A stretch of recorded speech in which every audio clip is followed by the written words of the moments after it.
Alright folks, I'm gonna show you how to make a biomass fuel with cardboard, paper, and old trash in general. Everything that is, paper kind of product. Like this. Or like this. Okay? The first thing you gotta do is fill the bucket, with warm or hot water, which will help to get the cardboard more loose, or to soften the cardboard before we blend it. And I want to show you how to do this. You recognize this? Yeah, tequila time. Nothing goes to waste at my house. Everything is recycled, or almost everything. So what the first thing you gotta do is chop it up, cut it up in smaller parts, in smaller chunks. And you see this out of Trader? Okay. You also do this. Cut it up in little pieces, and that will help the process of making the bricks, or the briquettes, as we say, briquettes. Okay.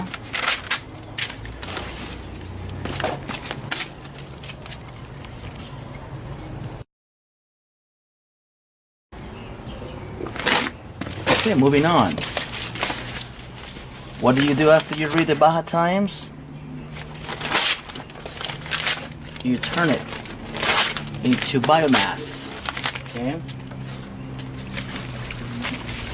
What do you do after you read the Baja review? Same thing. What happens after you read the Echoes of Rosarito? You're gonna turn this would-be trash into fuel for either cooking or to heat up your place.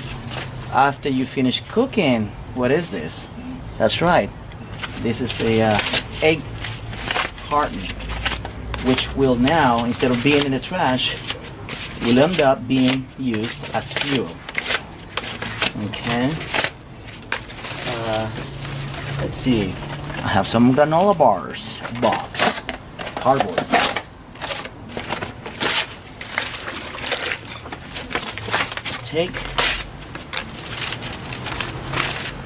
I have old paper. That goes too.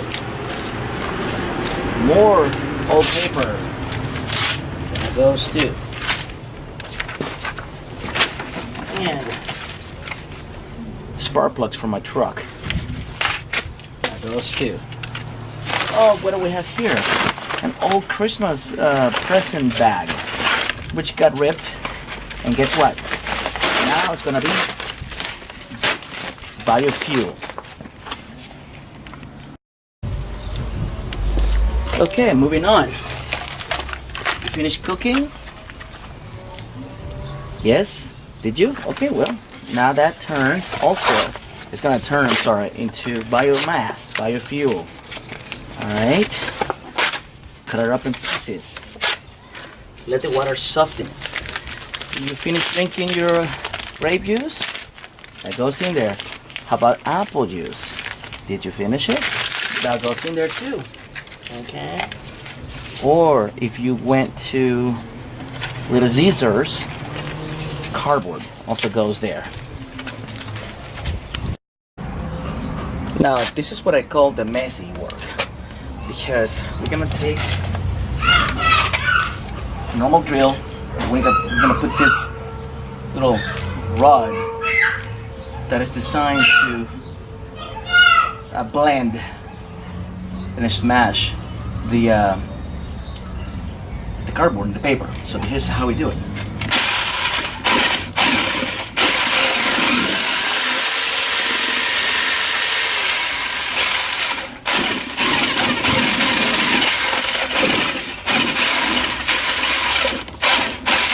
Yeah, it's messy. Well, the work isn't.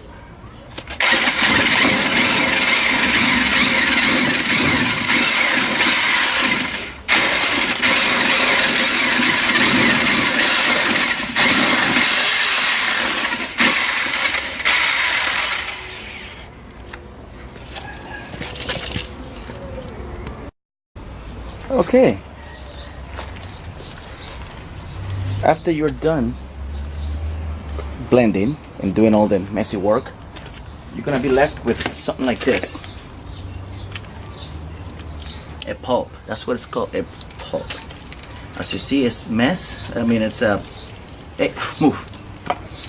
It's a degraded paper and cardboard all combined. Okay. Notice that it's also hot water. Again, because it helps to dissolve and soften the cardboard. There's some still parts that are not blended completely, but that's okay.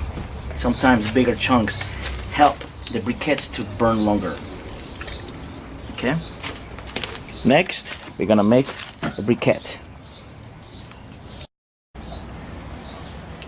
So you're left with a pulp.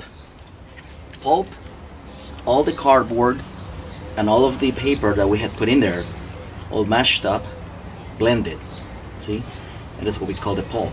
This is still big chunks, somewhat big chunks of the cardboard, but that's okay. Sometimes it helps to burn the briquettes a little longer. Okay? See how it is? Mushy. Okay. So this is pretty good. So we're gonna proceed now to make some briquettes.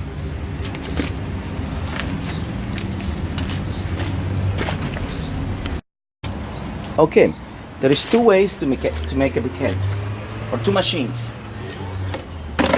The professional press and this one, which I will be featuring at the beach cleanup.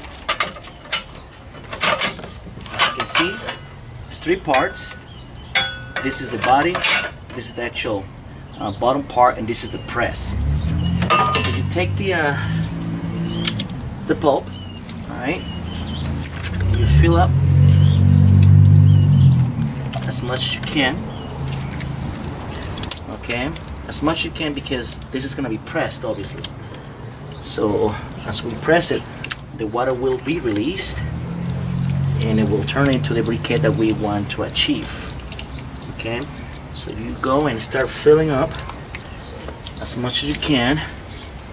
Again, all the way to the top and even more, because this will be contracted down. You will lose a little bit of a percentage, a small percentage of the pulp, and that's okay. It's expected. Okay. So notice how the water is starting to flow.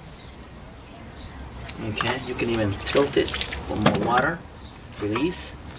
If you feel like it's still too small, you can add more, which is what I do. I add another layer, okay, which will aid to the desired size that I'm looking for. Okay, now let's put this part up on top, and you start slowly pressing downwards. Okay. You can see a lot of water. If you don't want to waste water, put it back in the bucket. And you also have to think about conserving water.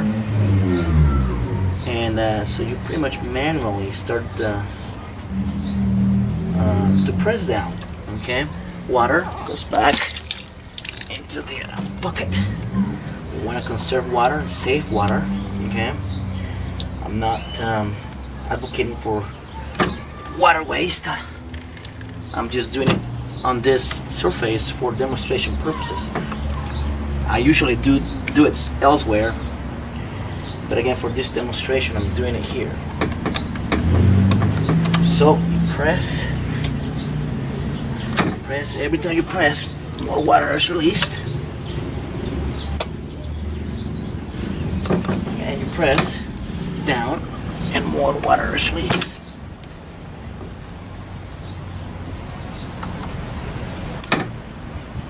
And more water is released. At which point,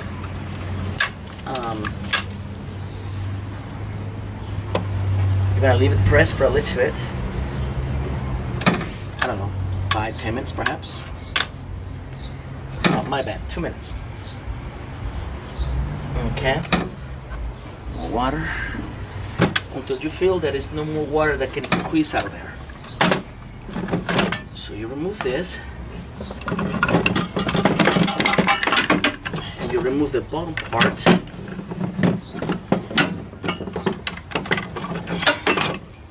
And you're left with a briquette. This is the briquette. That's what it's called, briquette.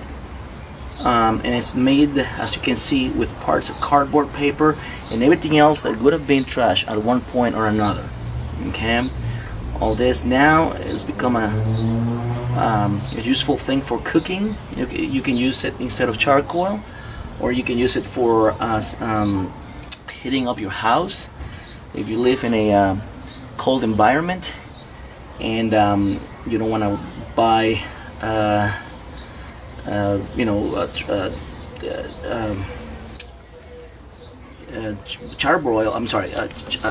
charcoal to cook or to add to your chimney.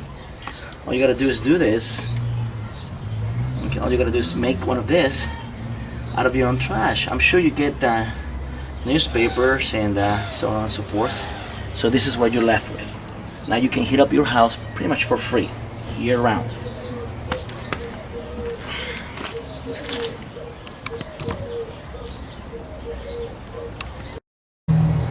Now, there are two kinds of, well actually several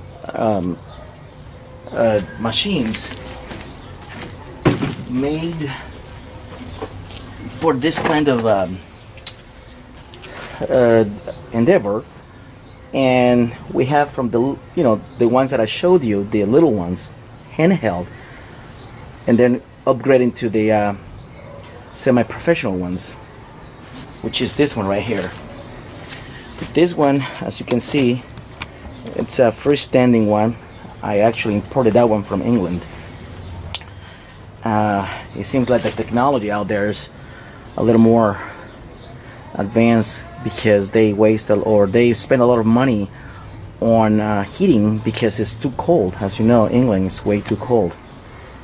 Now, I'm gonna make some briquettes now using this little machine, which is my favorite machine to use. This is very easy to use and it leaves a real nice compacted briquette. What you need to do now, we start filling up the briquette holder with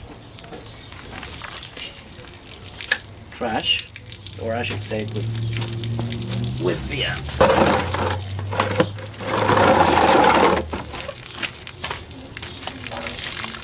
the pulp. So you fill it up as much as you can. Again, there's a little percentage of the pulp, of the material, that will be wasted, and that's expected. That is very expected. It's very normal. Okay.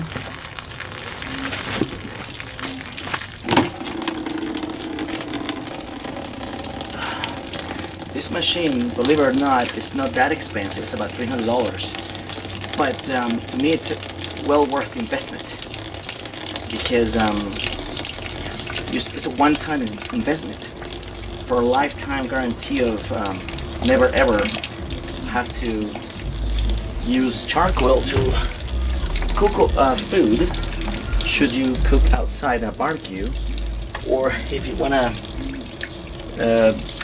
heat up your house if you live in a very cold environment. Anyway, so see, you let go free. You don't press just yet. You let the excess water first release. You can even lift this up and even add more if you desire a bigger or thicker briquette. In this case, that's what I'm trying to achieve. I I want to make a real thick briquette. Alright. You can hear the water is dripping, but it's dripping down on a bucket. I don't like to waste nothing. You know, my house is a zero waste house. Okay? At least that's my goal. Alright. So now we proceed to let the press do the work. You let the press go down by gravity or by itself. As soon as you start seeing that there's no more water coming out, you start squeezing ever so gently, little by little. From time to time you can even tilt it over and get more water, excess water, come down onto the big bucket that I have down here. See? I'm sure you heard that, right? So you start squeezing, you keep squeezing, ever so gently. You know, you don't want to rush because you don't want to have a little, material be wasted. You do lose about maybe 0.5 or maybe 1% of the material, and that's normal. You tilt the machine. You don't see it because I am one-man show here, but alright, and this is what you're left with. A nice, beautiful briquette. This briquette, again, it's a combination of magazines, newspapers, paper, all sorts of stuff. This is already already made and is wet. Let me show you one that I made the other day, and it's completely dried. It takes about anywhere from 3 to 5 days to dry, depending on the sun. This is a dried briquette. See, ready to go. This one we had to let out to dry. Okay, I'm gonna show you in just a second.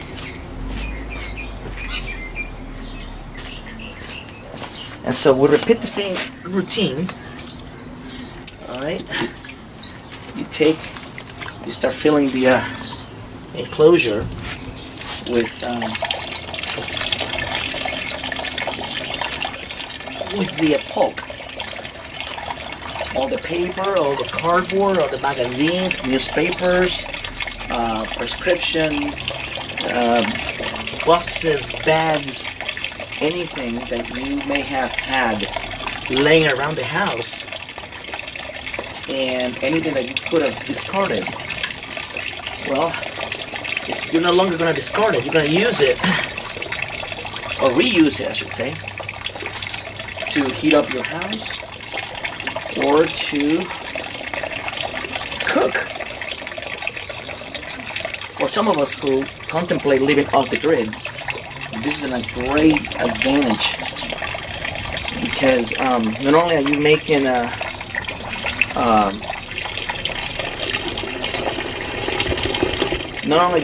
your own heating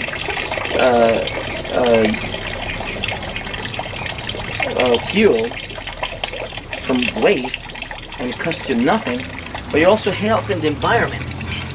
Okay, and you're helping the environment because all this, trash, quote unquote, is something it's no longer going to end up in the dump, in the landfill. It's stuff that, makes our water landfills be so huge, mountains of it. All this has a second use, and once it's burned, guess what? It turns to zero waste. That's right, zero waste, because you're gonna burn it. All that's left is ashes. So the process gets going again. You let the machine, let the gravity do the work on the press. From time to time, the excess too much water, just tilt it. You heard it, right? You let the excess water released.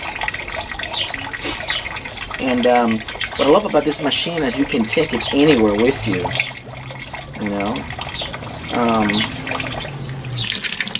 I had plans to acquire a few, and I'm gonna be either selling them, one of them at least, and just to recoup my expenses for driving around and showing people how to do this. Because I do pretty much this for free. I show people how to do this. I'm also gonna be probably donating one to the tribes, the local tribes.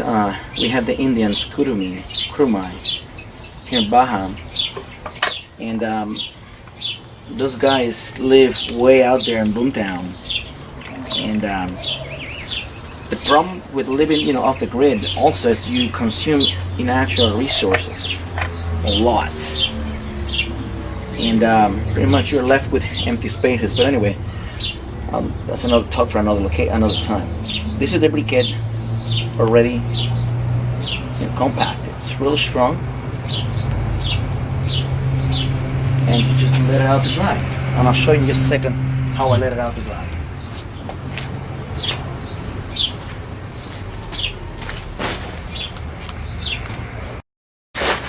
Alright guys, but let me show you what the finished product looks like. These are the briquettes. Notice the difference in size. Obviously the bigger the briquette, the longer it burns because of the mass. I'm sure that should be obvious too, yeah? And these ones, I love these ones because they're more compacted and it takes a little less to dry out. It takes about 3, even 4 days. These ones, the bigger ones, take almost a week to dry up, and it all depends on the sun again. Let me show you the finished product. These are my second generation products. They've been here for almost a week and a half. As you can tell, they're extremely dried. I'm gonna show you. Almost sounds like almost sounds like wood hitting the floor. Watch. See? So there you have it, folks. You can reduce our footprint, contaminant pollution footprint, by 75% at the household level. I'm working on the plastic. That's my next goal. And I'm excited about some new technologies that are becoming more affordable for some of us who want to be environmentally conscientious and balanced. So that's the finished product, and these are the ones we just made. Alright folks, hope you like this, and think about what I said, and thank you.